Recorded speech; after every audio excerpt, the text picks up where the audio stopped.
開份筆記啦。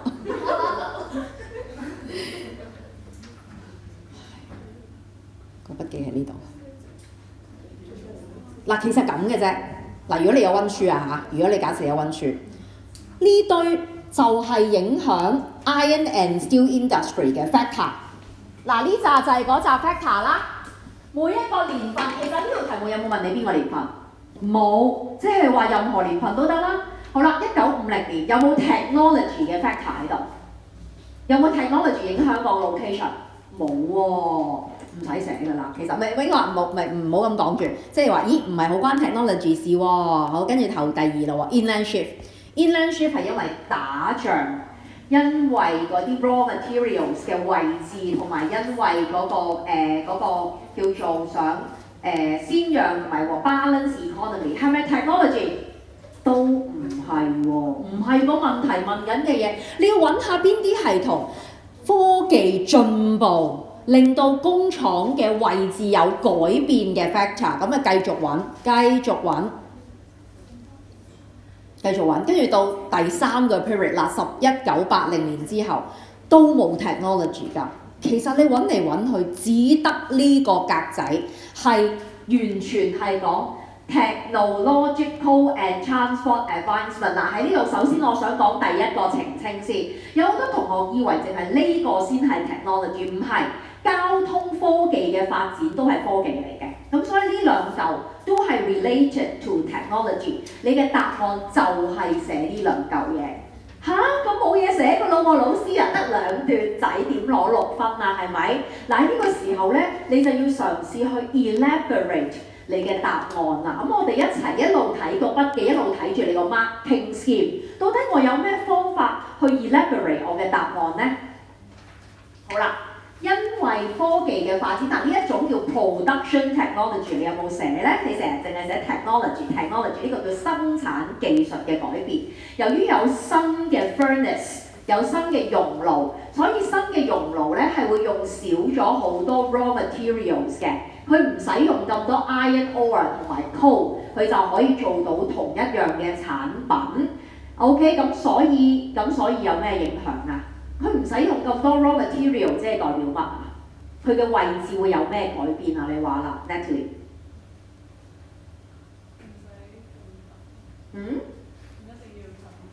唔一定要近 raw materials 咯，咁你記住要加翻呢一句，因為好多同學帶完一大餐之後咧，佢冇講到咧個 location 有咩改變嘅，佢唔使一定要近住 raw materials。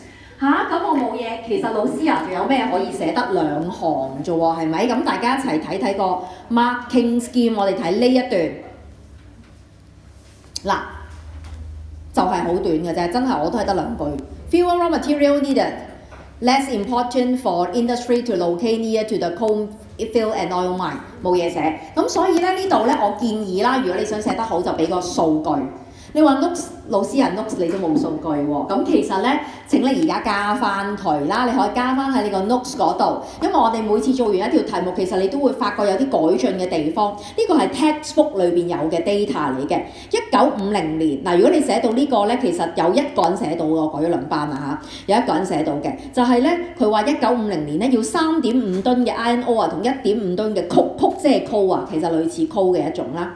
OK， 先做到1噸嘅 pig iron。pig iron 即係本身嗰種嘅未煉得最靚嗰種鐵就叫 pig iron。咁但係而家咧，只係需要1.6噸嘅 iron ore 同0.4噸嘅曲就可以整到1噸嘅 pig iron。所以你見到個數據顯示咧 ，iron ore 少咗1倍，而曲嘅需要少咗3倍。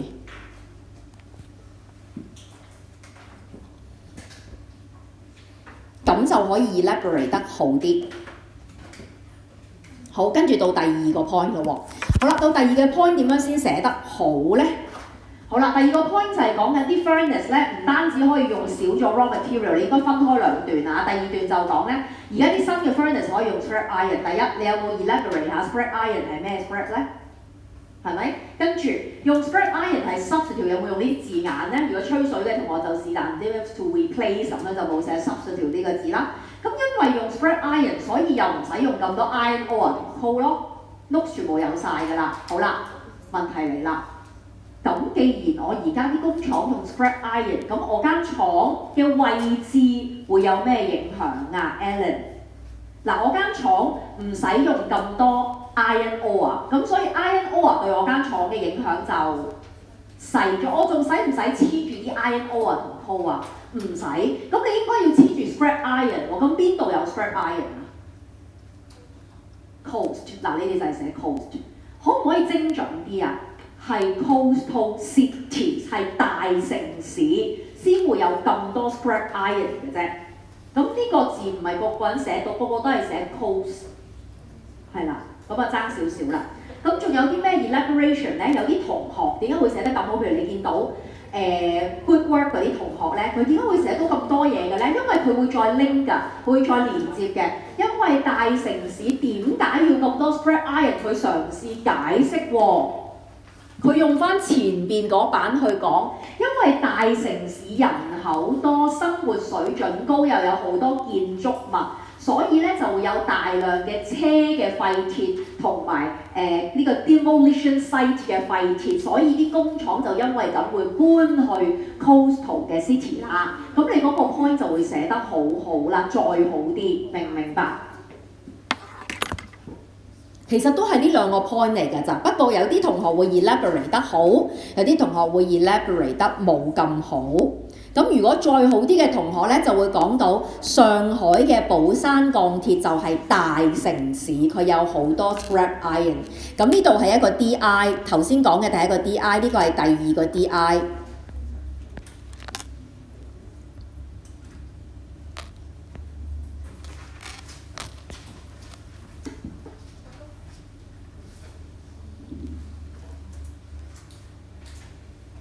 好啦，喺呢度又係要 enrich 下大家 notes 冇嘅嘢咯喎。咁因為咧有陣時嗱，唔係話一定要寫到呢啲先攞滿分，而係你可以再點樣寫得好啲咧？就係咧，其實咧熔爐 furnace 呢一樣嘢咧，我都想你了解多啲。嗱，呢個嘢咧係 notes 絕對冇㗎，不過其實你都應該要識得嘅嘢。我哋成日話而家用嘅 furnace 好勁㗎嘛，好新㗎嘛，咁佢叫咩名咧？你可以學下嘅，佢叫做 electric arc furnace。咁請你記一記佢啦。electric arc furnace 係而家最新嘅熔爐，佢有咩特別咧？佢可以用 scrap steel、用 scrap iron 取替 iron ore。仲有第二點就係佢係用電㗎喎，原來佢唔使落煤嘅。咦，老師啊，如果係咁咧，用 electric arc furnace 咪可以令到煤減至0咯，唔使落煤喎，係咪啊？咁點解而家中國仲要入煤嘅？仲話要攞啲 import 啲煤去整呢個 iron and steel 咧？原來仲有一個後話嘅，就係原來咧 scrap steel 係唔夠嘅，即係唔因為其實廢鐵你要拆樓同有車你先有廢鐵，所以咧 scrap iron 只可以 replace 某一部分嘅 iron ore 嘅啫，你明唔明？咁所以 even 我哋用 electric arc furnace， 我哋只可以減少用 iron ore， 然後將某一部分嘅 iron ore replace by scrap iron。明唔明白？咁呢個 background 咧，如果你知道就更加好啦。你嗰個解釋嗰度得唔得？呢度係兩個 DI， 咁你睇下你哋通常個問題就係好 rough 嘅，係啦。如果你能夠背晒個notes 個表已經算係好㗎啦。咁比較弱嘅同學咧，就係咧又背唔熟啦，咁就好吹兩吹咁樣就講完呢個 point 啦。咁你咪寫得唔夠深入咯。好，跟住到第二個原因啦。第二個同 technology 有關嘅就係交通嗱，聽我一齊，因為我想你要知道到底點樣答。第二個就係交通嘅 technology 都係 technology 喎。咁交通嘅發展點樣會影響工廠嘅位置咧？嗱，第一，如果你想講交通發展，你有冇提到係 container ship 同埋火車？你要提到貨櫃船同埋火車嘅 carrying capacity 增加，令到減低個 transport cost， 你要背咗呢一句先，係啦。好啦，咁問題嚟咯喎，咁即係話間工廠會有咩改變？個位置，呢個係最重要嗰個結論，你一定要寫到。當交通費大減嘅時候，邊一個 locational factor 嘅 impact 細咗？請問 Coco， 根據呢一個解釋，而家運煤同埋運鐵咧個交通費減低，咁即係邊一個 factor 嘅 locational pool 減低？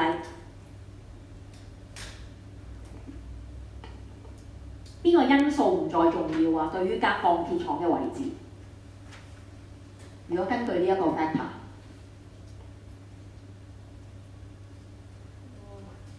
係佢唔再 raw material oriented， 係咪啊？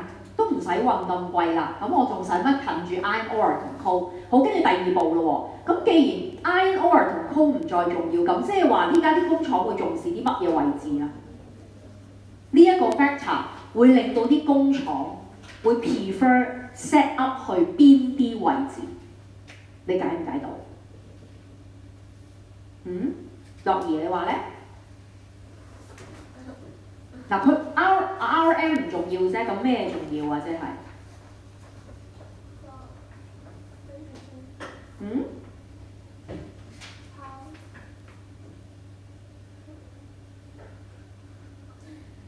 大家知唔知我問緊乜嘢㗎？其實嗱，每一個 factor 你都要話俾我聽，到底邊一個 locational factor 嘅影響力下降，然後邊個 factor 嘅影響力上升，而令到佢轉位啊嘛間工廠。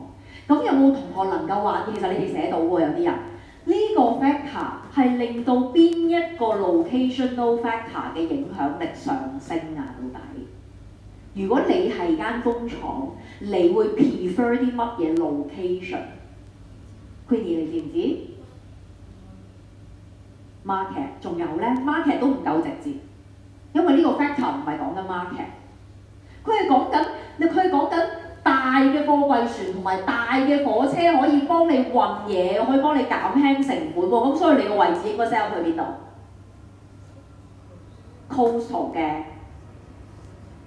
coast 亦都要有乜嘢啊？你要貨櫃船啊嘛 ，seaport 冇錯，你一定要講到咧，佢嘅影響就係啲工廠而家最深佢最中意嘅位置就係 coastal city with seaport， 就係佢哋最中意嘅位置，或者 coastal city with railway terminal 就係佢而家中意嘅位置，亦都因為咁，所以好多工廠咧，你見唔見到兩個係同一個 trend 啊？呢個 factor 令到工廠搬咗去 coastal city。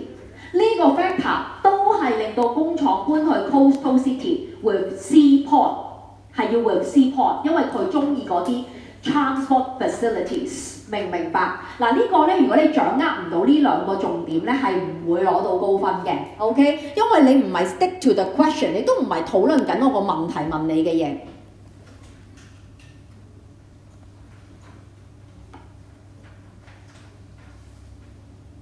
好，咁所以你見到第三個 DI 呢一度，第三個 DI 就係講緊交通嘅運費減少，你見到呢度 highlight 咗佢啊嚇，就係令到咧 iron ore 同 coal mine 嘅吸引力下降，而新嘅工廠咧就會 prefer large city with good port facilities and railway network。咁大部分呢啲嘢都係喺 Eastern China 或者 Southern China 都有好多嘅嘢。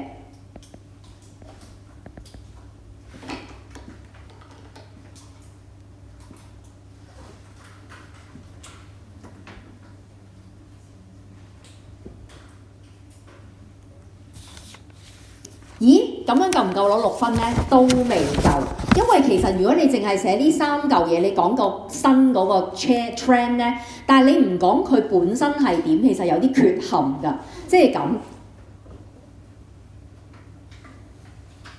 咁，5 boy 嘅同學咪要調課室嘅，咁我就問你啦，呢度你哋點解要調？6 boy 嘅同學要調課室，咁你哋點解要調課室？我而家個問題就係咩？點解啲工廠要調位？點解要調課室啊？點解啊？佢嗱係咪你先講原本有個問題先？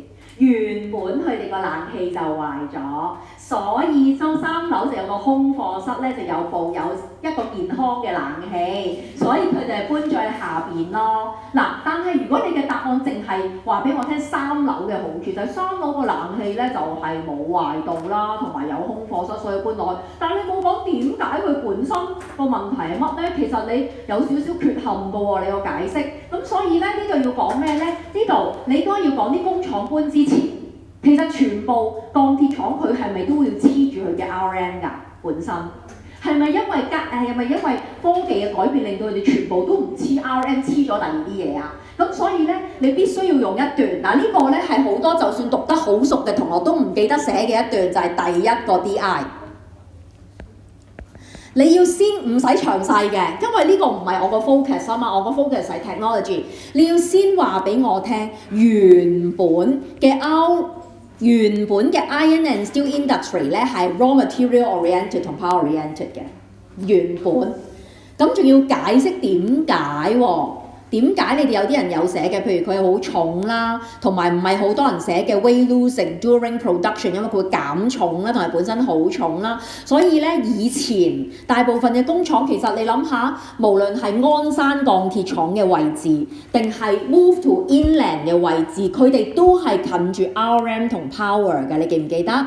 係咪啊？佢以前不嬲都要黐住咧啲 iron ore 同埋 coal mine 嘅。例如你要俾例子啊，要俾例子。例如好似鞍山鋼鐵廠，佢有好多 coal mine 同埋呢個 iron ore 喺佢附近嘅。咁你要先講佢本來係點，簡單一段，然後先講而家嘅 technology 對佢嘅改變係啲乜嘢，就係下邊嗰3個 DI 有冇問題 ？OK？好啦，咁至於當你討論嘅時候咧，有超級無敵多 IR 嘅答案我見到啦，就係咧你完全係唔需要講一啲其他。總之其實頭先咧，你見到咁多個 period 嗰啲 factors 啊，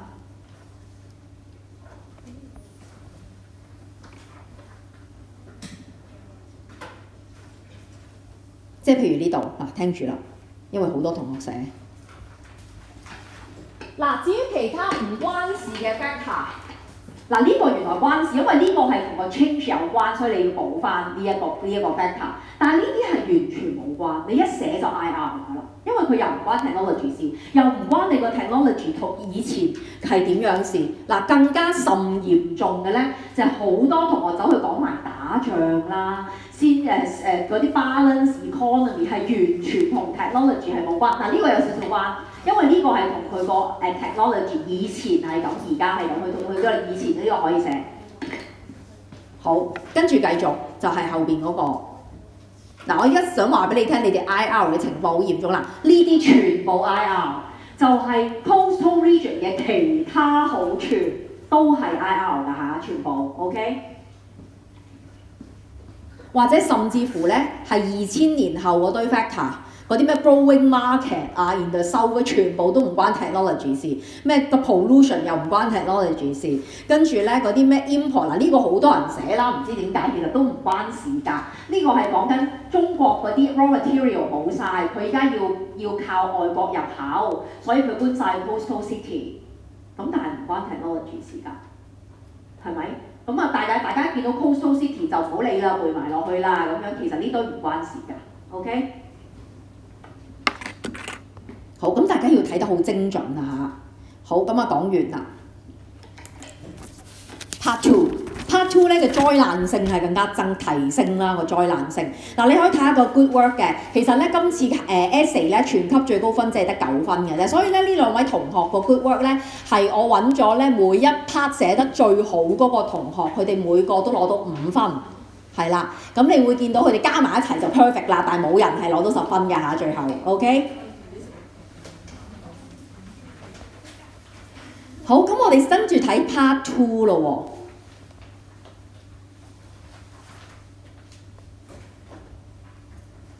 喎。嗱 part 2咧有好多同學寫咗好多，但係都係1分嘅。嗱，睇清楚嘛，又係問你 technology。今次問你 relative important， 大家一見到呢個字咧，就要記住，你除咗講 technology 之外，仲要講 other factors。有1/3嘅同學係冇討論到 other factors。人哋問你相對重要性，無論佢重要定係唔重要，都一定有其他因素影響嘅。好，第二個問題嘅主角係 technology， 又係 technology。佢問你 technology 點樣 shape 個 multi-point production。嗱，我相信有一半同學係唔知個問題問啲咩？咩叫 shaping multi-point production 咧？咩意思咧 ？shaping 你可以解佢就形成啦，形成佢呢個狀態咁解啦，形成佢呢個 multi-point production。嗱，第一有一半同學做到嘅，就係乜嘢係 multi-point production 先？係咩嚟嘅先？嗱，好簡單，我相信你哋識嘅，就係、我知，就係咧全球分工 R&D 就喺 MDC， 係咪？跟住佢唔單止 R&D 呢度寫得太精簡啦 ，headquarter 都係，或者甚至乎 high tech production steps 都係 headquarter 同埋 R&D 就係 MDC。好，跟住 production plan。Assembling mass production LDC 嗱，字眼上其實唔一定用呢個字嘅，你可以講 production plan 啦、manufacturing plan 啦、assembling plan 啦，呢個全部都得 ，OK 就係 LDC。嗱，呢個就叫做 multi-point production。咁會唔會清晰啲啊？到底科技點影響或者造成呢一個咁嘅 production method？點解會咁樣分配？到底同科技有乜嘢關係？嗱，我點解好強調呢一樣嘢咧？因為我一路改嘅時候，我改到懷疑人生。因為我一路改嘅時候，我唔覺得你解緊我問緊嘅問題啊！你都唔係解緊呢一樣嘢，你要問下自己點解科技會令到 headquarter 同 R&D 喺 MDC？點解佢會令到 mass production 係 LDC？ 到底同科技有咩關係？跟住你就覺得我唔知你問咩，因為其實點解係 LDC？ 因為啲人工平啊 ，cheap labour。咁 cheap labour 關唔關 technology 事啊？唔關喎。咁 cheap labour 咪係 other factor 咯。你要揾一啲同 technology 有關嘅，而家我哋一齊揾。因為實在太差啦，答得。好啦，我哋一齊揾。其實當你要解釋 multi-point production 嘅時候，其實你最重要就係睇住呢個表。呢個表就解釋咗點解 R&D 同 production plan 要喺唔同嘅地方啊嘛，咁你咪揾咯，有冇一格係同 technology 有關㗎？有冇啊？全部都冇關嘅，有冇同 technology 有關嘅嘢啊？有，都見到啦。咦，有少少關係喎。嗱，呢個唔知點解冇乜人寫㗎，因為 MDC 嘅科技比較發達，所以 R&D 一定要喺 MDC。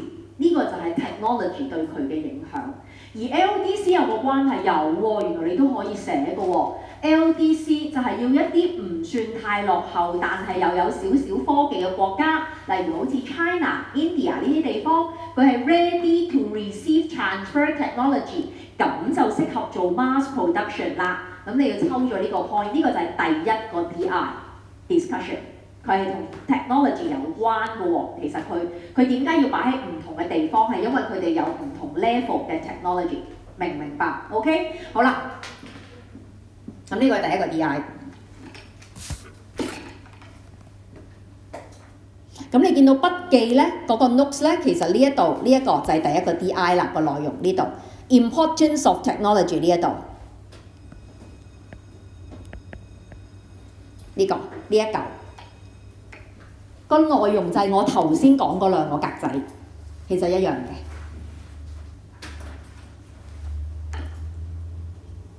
好，老師啊，我覺得仲有一個係關 technology level 事，就係個 labour 近住個大學呢個得唔得啊？可唔可以寫啊？嗱，呢個 point 都還可以嘅，你可以話 MDC 有好多出名嘅大學。所以吸引啲 R&D 喺嗰度可以，但係如果你講到 MDC 有好多 scientist professional 咧，呢個係人手啦，已經唔係科技，你唔可以當啲人係啲科技咁去睇佢哋噶嘛，咁所以咧有少少怪嘅，明唔明啊？你就唔可以寫呢個 point 落去 technology 呢一度，咁冇啦，咁仲有咩可以寫啊？冇嘢寫啦。原來呢一個答案嘅討論係有兩個層次嘅，第二個就係呢度。喺你個 notes 有得抄呢個。點解 IT 工業可以做到一個咁誇張嘅 multi-point production？ 佢點樣誇張法啊？佢 outsource 咗大量嘅工廠喺其他國家。佢亦都將好多 assembling plant set up 喺中國，而呢一個咁嘅 operation 喺2000年之前係做唔到嘅。點解而家做到 multi-point production？ 係因為有兩個 facilitating factor， 令到 multi-point production 可以 possible。所以你跟住落嚟嗰兩個 DI 咧，唔係話俾我聽到底呢兩個冇嘢寫㗎啦，同 technology 係要話俾我聽，到底呢個世界嘅科技。點解令到呢一件事可以可行，可以 possible？ 而嗰兩個 factor 下一個 DI 就係呢個，就係 telecommunication technology 呢度，就係因為咧有 internet， 所以咧 headquarter 就可以管住晒咧全世界嘅 manufacturing plant 同埋 assembly plant， 因為我可以好容易 monitor 到你哋嘅 production。得唔得？呢個係第二個 DI。好啦，第三個 DI 咧就係同交通有關嘅。嗱，你要解得到啊，就係咧，你諗下，我要由你哋就係嗰啲工廠，我要將你哋啲製造每一個工廠製造一件零件，最後要運去咧呢一間瞓着咗嘅中國嘅工廠。你諗下，要涉及大量嘅交通費嘅時候，如果交通係落後，係冇可能做得到。所以第二個咧就係交通科技嘅發展啦。請你留意，交通科技嘅發展同交通發展係唔同㗎嚇。交通科技咧呢度請你睇清楚，交通科技係講緊啲貨櫃船同埋火車越嚟越大架，同埋個速度越嚟越高，呢個叫做 transport technology。呢兩樣嘢造成交通費大減，所以有助啲乜咧？我哋一齊睇下你個 notes， 你個 marking scheme。第二個 factor，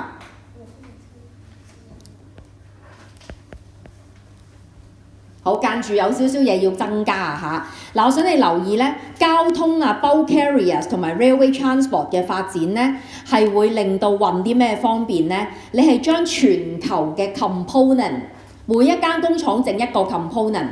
同埋 RM 可以運送到去全世界所有嘅 branches， 而係一個平嘅價錢，所以就 facilitate 好 multi-point production。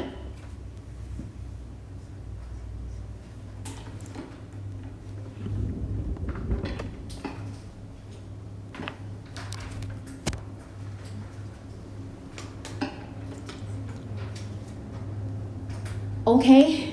咁頭先咧仲有講咗呢個係啦，嗰個 telecommunication 咧就可以方便咧 monitor 啲 production work 啦，方便咧 exchange of information。咁呢啲個 notes 都有㗎啦，其實。咁呢個係第三個 DI。好，咁仲有一個咧，請你加翻落去，但係有人寫到喎，都幾 surprise 嘅，就係佢講到咧交通發展，仲講埋飛機。係啦，但係飛機唔會攞嚟運貨㗎，好少貨物會用飛機運，係咪？所以呢度咧係由另一個角度講嘅，因為如果你記得我哋講過咧，其實 multi-point production 咧係需要咧將某一啲嘅管理人員由美國都要搭飛機去中國嗰度幫手做 management， 咁所以咧 commercial flight 嘅 development 咧，亦都可以用咁平嘅價錢，令到呢一啲咁嘅管理人員或者嗰啲 technicians 咧，可以來往啊美國同埋中國，可能佢哋要頻繁咁來往呢兩個地方，咁個交通費都可以平，咁呢個都係非常之好啊！如果你諗到呢個 point 係啱嘅。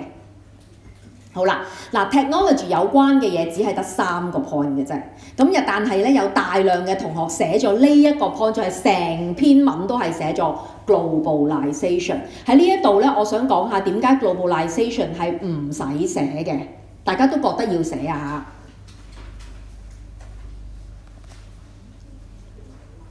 如果你記得我哋講 globalization 咧，喺好後就有提到 globalization 係全球化。就係呢度第33版，大家都應該記得呢個圖係咪？咁有啲同學就將我成個 mind map 就抄晒落去個答案嗰度，點解唔啱呢？你記唔記得呢度講咩㗎？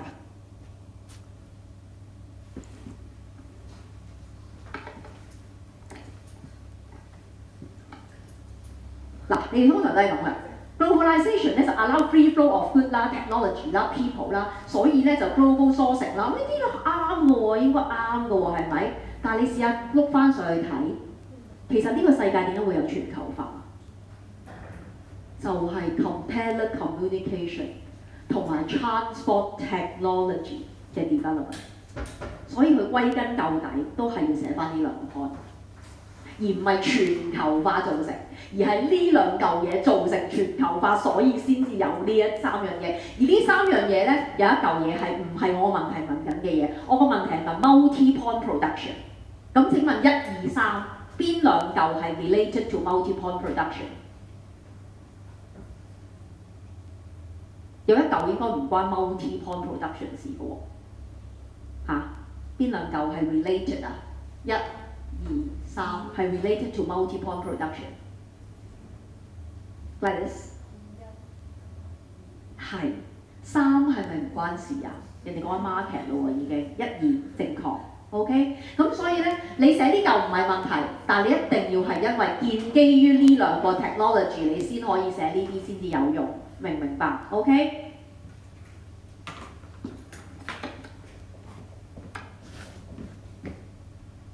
嗱，咁所以咧，我諗大家温書嘅時候咧，唔好 miss 咗 telecommunication 同埋 transport technology 對佢嘅影響。呢兩嚿係一個好重要嘅 concept 嚟嘅，其實成日都問㗎。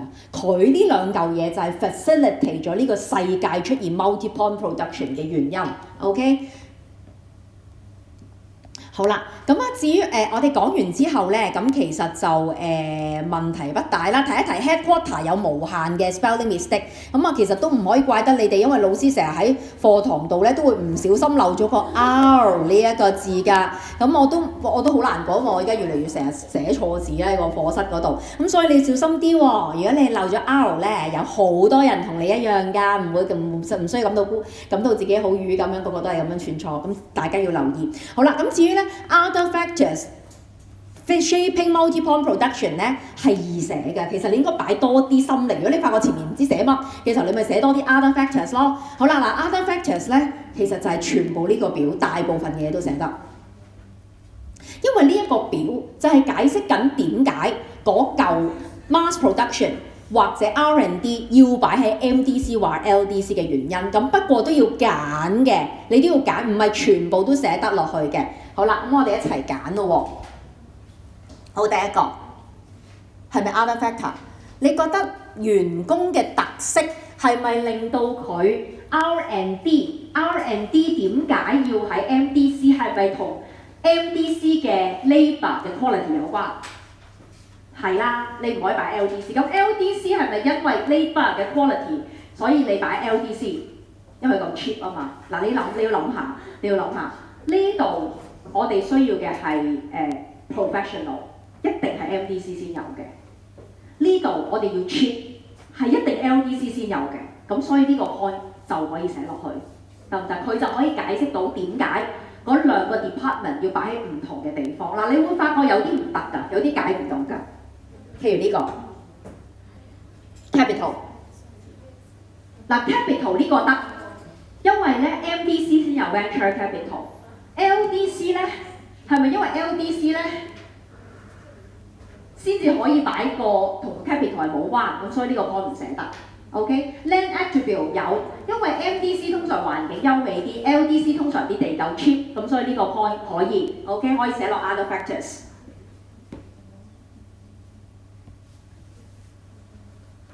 好啦，咁我想問你 transport 寫唔寫得？而家即刻諗 transport 呢個 point。可唔可以用嚟解釋個 multi-point production？ 你覺得咧？你而家睇下我你覺得 transport 可唔可以解釋到 multi-point production？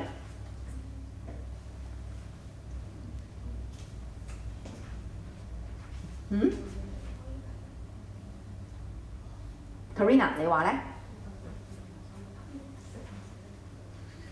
可唔可以？可以。唔可以，你要明白咧，你要係 MDC 又有啲獨特性，同 LDC 嘅獨特性吸引嗰兩個 department。咁你而家睇下嗰兩個表 ，with good transport network，跟住有唔同嘅好處。咁有咩獨特性啊？佢哋冇。咁所以呢個 point 唔可以寫落去做 other factors。OK？好 ，government policy 有冇獨特性？有冇？要分到啊！我都覺得你哋好似都唔知我講緊乜嘢咁樣嘅。Natalie 你話咧？有冇獨特性？係咪因為呢兩個原因令到嗰兩嚿嘢要擺喺呢兩個地方？呢個可唔可以寫落去 other factors？ 可以，點解？呢兩個都有 government incentive 喎，有咩分別啊？係啦，呢個係 LDC 有冇？冇喎，咁所以咪吸引到 R&D centre 咯。好啦，呢邊咧，呢邊嘅嘢係好普通嘅喎 ，highway infrastructure 啊 ，land rent land tax concession 嘅喎。咁有咩獨特性啊？佢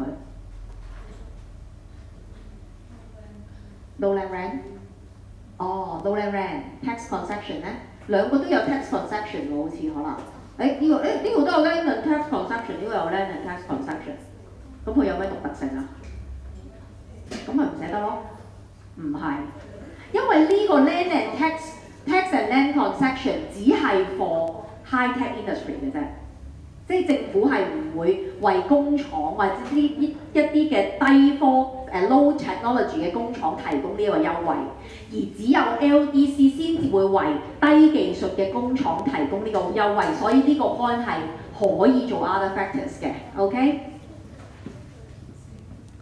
好啦，如此類推冇啦，其他嗰啲唔寫得㗎啦。咁所以咧，你見到咧個答案咧就係 other factors 可以寫 labour， 可以寫 government policy， 亦都可以寫 land attributes， 而其他咧係唔可以寫，亦都冇分嘅。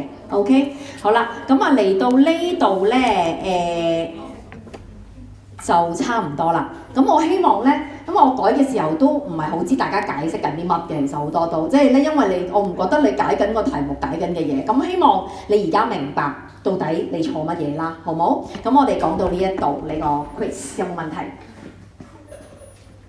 冇，有冇問題？好，冇問題咧，我哋就收埋 quiz。好，3分鐘 ，OK。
係，所以就要出咗啲政治敏感嘅內容。係，我嗰日都見到佢嘅新聞大係啊，話佢做立法參選立法會議員啊嘛，係啊，就係咁，佢叫我同你講聲。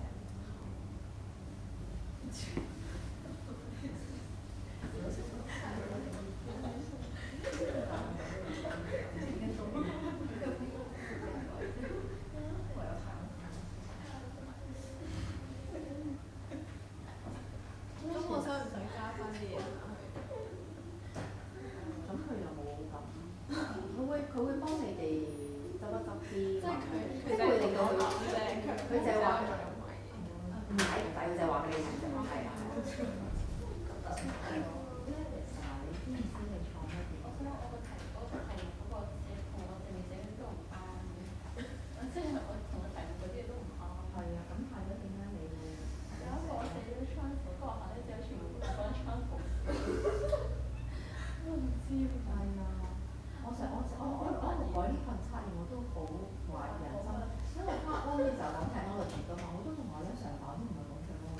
兩話先冇提嗰個主個字，冇提過咩咗你方法上嗰啲，你都有，大家都打樣啲，我都有提嗰個字㗎嘛。我啱先發現都唔關上字。係咯，點解會咁嘅？太攰啦，咁多但其實咁啊 essay 咧，你冇睇錯誤題目已經贏咗香港嘅。佢已經贏咗。佢贏咗啦！佢贏咗個邊啊？即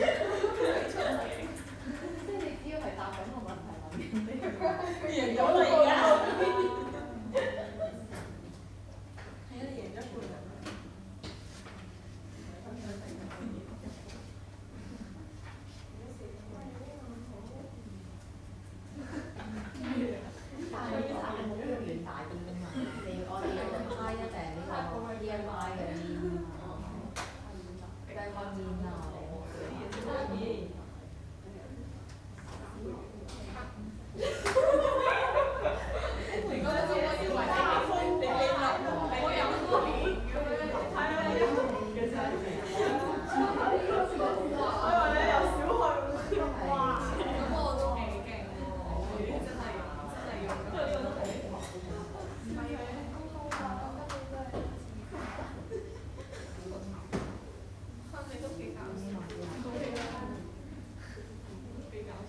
好，我哋繼續 City。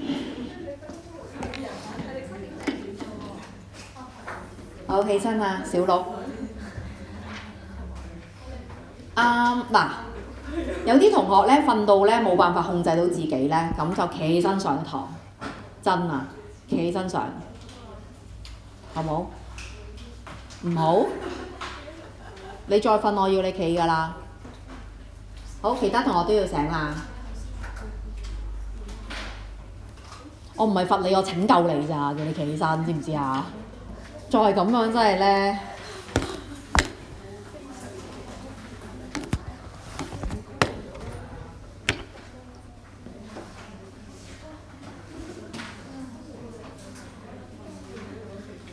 好，我哋講埋最後一嚿，好簡單嘅啫。嗱，如果你記得我哋講緊咧，我哋都即係仲講緊一啲嘅 movement of people。咁啊，用翻呢個圖咧，你應該記得啦。用翻呢個圖重溫下先。During urban development, urban population growth, right? And then people move from place to place within the city because of different reasons. For example, at first, people move from rural to urban area for Charlotte， 你係咪要企起身上堂？需唔需要？唔需要咁你醒啦嚇。好，一開始有好多人第一個 process 叫做咩名啊？呢個 process one urbanization， 有大量嘅人口由郊區搬去市區，為嘅係咩啊？They look for job opportunities, okay? So this is urbanization。但係住得耐，佢哋發覺好逼啊，環境又開始舊啦，環境好差啦。Then they move to suburb, okay? And then this is suburbanization in Hong Kong。喺香港 suburb 即係香港嘅乜嘢地方啊？New towns, very good。好啦，咁跟住咧住下嘅時候，除咗搬去 suburb， 有啲人仲會搬去老遠揸個幾兩個鐘頭車嘅 small urban area。不過香港係冇呢啲地方嘅，香港實在太細啦，所以唔好理佢啦。其實唔會考嘅 counter urbanization。今日我哋會講第4個 movement 喎。你發覺啲人咧中意搬嚟又搬去嘅喎。咁咧，本來明明搬咗去 suburb 好地地啦，但係第4個 process 係咩咧？咦，點解我畫咗嘅？係咪畫咗啦已經？啲人搬翻入去 urban area 喎，到底點解會有呢個現象㗎？你話咧？明明 urban area 咧又逼啦，又污糟啦，環境又舊啦，點解啲人最後會搬翻去㗎？你話咧？你估下點解？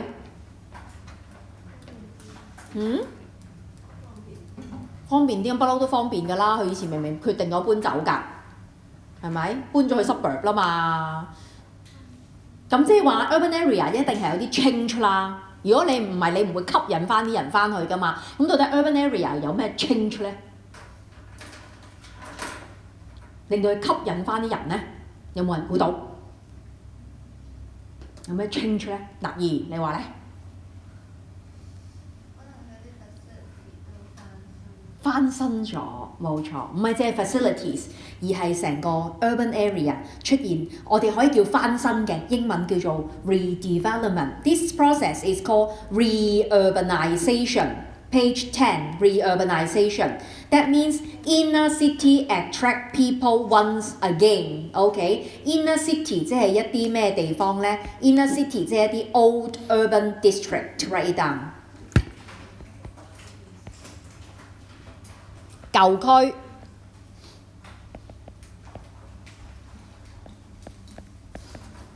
Inner city 即係好舊嘅市區嘅地方，例如喺港島區，你諗起有啲咩係 inner city area 係一啲 old urban district 啊？有啲乜嘢 example？ 小六柴灣，仲有冇？柴灣比較舊區，其實都唔係喎。柴灣啲住宅嘅地方都唔算好舊嘅，有冇啲再舊啲㗎？即係啲唐樓啊，好舊嘅，就嚟冧咁樣嘅。係啊，邊度有呢啲？唔係話港島喎，喺深水埗啱㗎啦。係啊，港島有冇啊？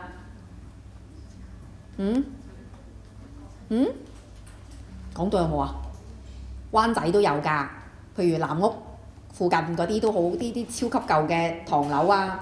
灣仔啊、深水埗啊，呢啲就係 old urban district。呢啲舊區咧近年出現咗，頭先你話翻新啦，係咪？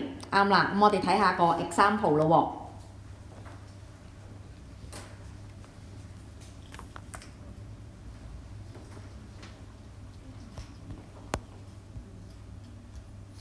喎。呢度係灣仔以前嘅和昌大押。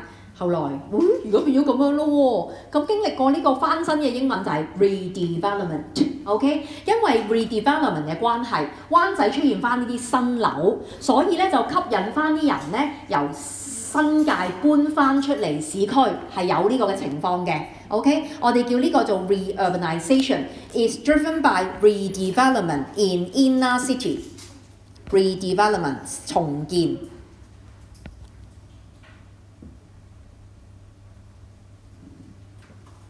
由於有新樓，再加上呢啲地方本身係交通好方便，所以啲人就搬翻嚟。People move from suburb back to urban area。畫翻個箭嘴先。咁所謂嘅 suburb 咧，其實即係 new towns。咁啊，查咗個 small urban area， 因為香港冇，係啦，就由 new town 度搬翻出嚟。suburb 即係 new town。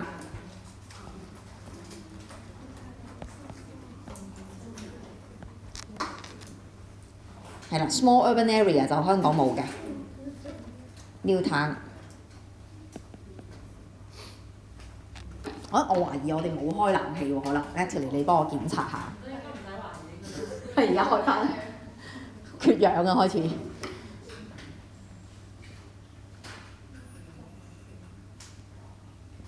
OK， 好，咁有咩後果咧？查咗第一句先，第一句就冇影響嘅，唔使寫。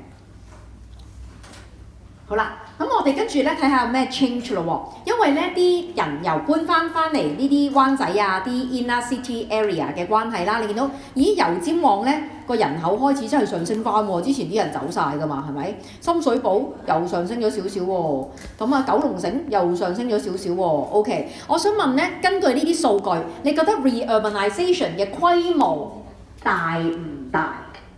個規模個 scale， 根據呢3個 data。請問 reurbanization 嘅 scale 係大定係細 ？Tell your neighbor。好，有榮你話咧？好細，冇錯。Write it down. They are all in small scale. There's increase in percentage of urban population again, but the scale is so small. This is very common since 1990s. 原來香港由1990年開始出現 reurbanization， 但係規模非常之細。嗱，咩叫大咩叫細呢？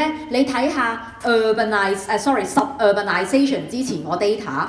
新界可以由14增加到52，咁呢個真係 large scale 嘅 suburbanization。但係 reurbanization 係一個非常緩慢同埋細小嘅過程。大家睇下呢張相就知點解㗎啦，望一望呢張相。呢張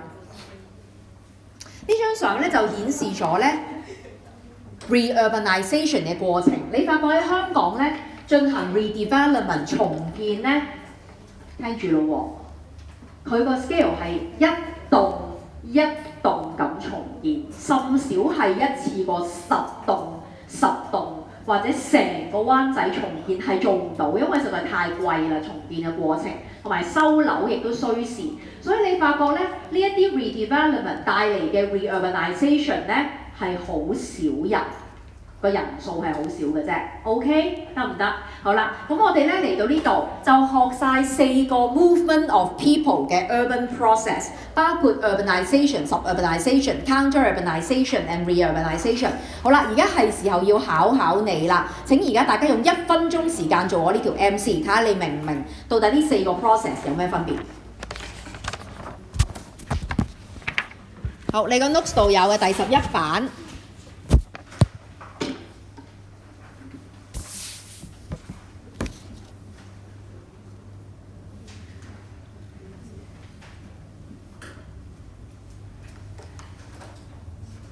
A、B、C、D， 請你寫低你嘅答案。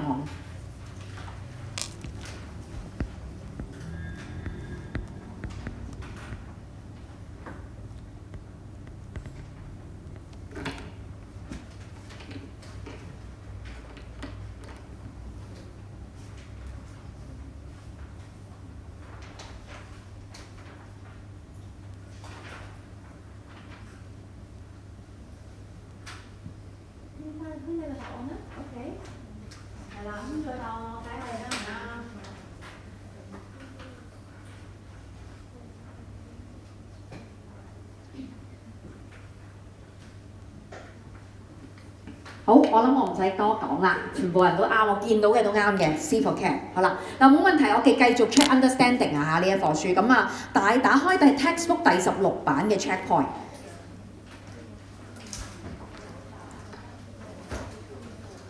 第16版。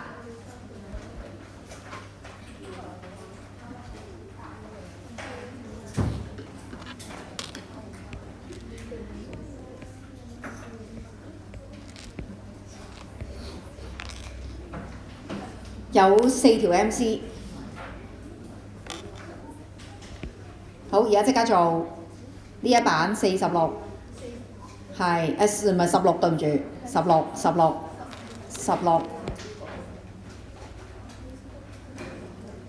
好。如果你隔離個同學有就一齊做，記住帶 textbook， 因為呢課書有 MC 啊，我哋每完咗一個 section 咧，有時間都會一齊睇個 MC。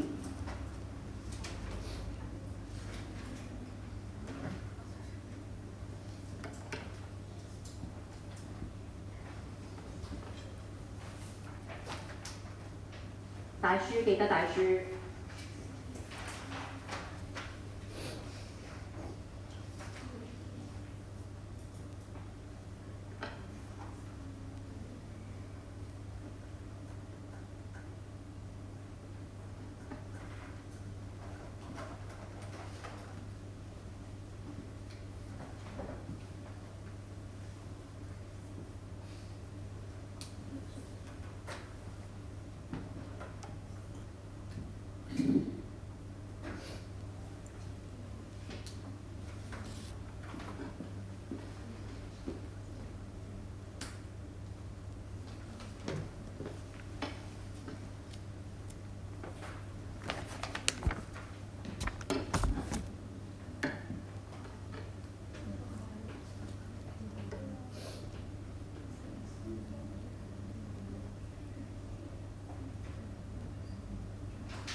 好，咁我哋對答案咯喎，第一條。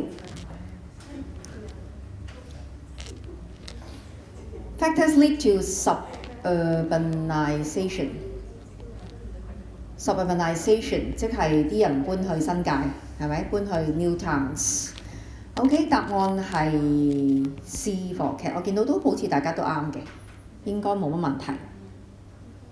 OK， 好 straightforward 嘅呢條。Question 2， 答案係 boy。有冇問題呢？呢一個應該都好似冇乜問題啩，我估係啦。3、4可能難啲啦。我哋一齊睇第3條。Which of the following statement about the urban development process in Hong Kong is correct？ 嗱，呢個我哋可能上堂冇特別 emphasize 嘅個時間，咁但係你要估下啦。At present 而家啦 urbanization 係咪 still taking place？咩叫 urbanization？ 首先第一你要諗清楚個 definition。urbanization 嘅 definition 係乜嘢？係 percentage of urban population increase。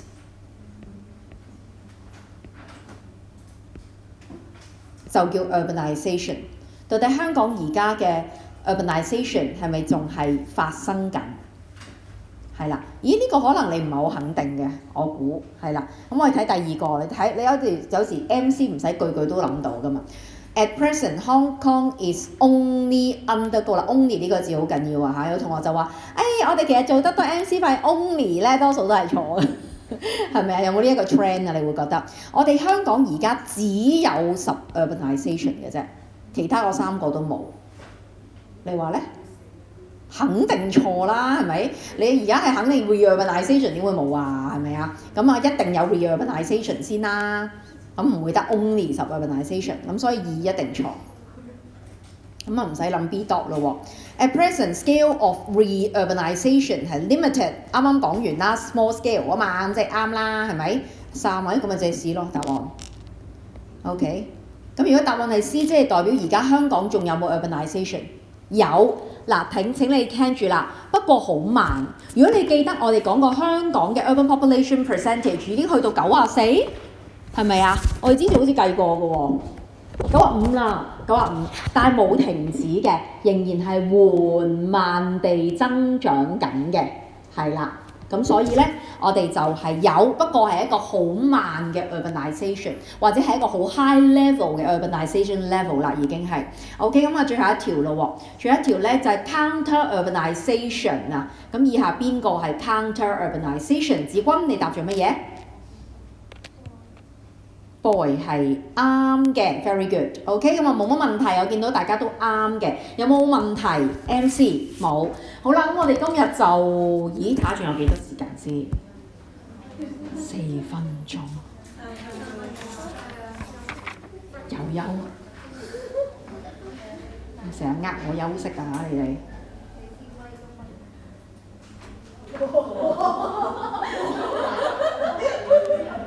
冇乜嘢。有細路仔就係咁，你個 iPad 啦同埋個電話長期都會出現一大堆不知名嘅相片，好得人驚。